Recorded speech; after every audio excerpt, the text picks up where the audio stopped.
പുതുവത്സരാഘോഷത്തിനിടെ command and കൺട്രോളിലേക്ക് ലഭിച്ച മുഴുവൻ കോളുകൾക്കും പരിഹാരം കണ്ടതായി Dubai police.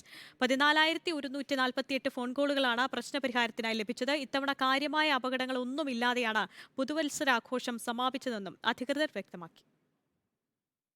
Dubai police commandant and കൺട്രോളിലേക്ക് 14,148 ഫോൺ കോളുകൾ ലഭിച്ചതായി ദുബായ് പോലീസ് സ്ഥിരീകരിച്ചു. എമർജൻസി ഹോട്ട്ലൈൻ നമ്പറായ 999ലേക്കാണ് ഏറ്റവും കൂടുതൽ കോളുകൾ വന്നത്. 13,078 കോളുകൾ ഇപ്രകാരം ലഭിച്ചു.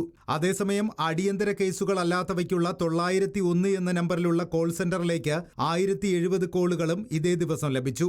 ഡിസംബർ 31 വൈകിട്ട് 6 മുതൽ ജനുവരി 1 രാവിലെ 6 വരെയുള്ള 12 മണിക്കൂർ സമയത്ത് ലഭിച്ച കോളുകളുടെ എണ്ണമാണിത്. Police command and control centre director colonel Muhammad Abdullah Al മുഹൈരിയാണ് ഇക്കാര്യം അറിയിച്ചത്. പോലീസ് ടീമിന്റെ പ്രവർത്തനങ്ങളെ അൽ മുഹൈരി അഭിനന്ദിച്ചു. കോളുകളോട് വേഗത്തിൽ പ്രതികരിക്കുക, സുരക്ഷ, സന്തോഷം എന്നിവ വർദ്ധിപ്പിക്കുക എന്നതും ദുബായ് പോലീസിന്റെ ലക്ഷ്യമാണെന്നും അധികൃതർ പറഞ്ഞു. Reporter, Dubai.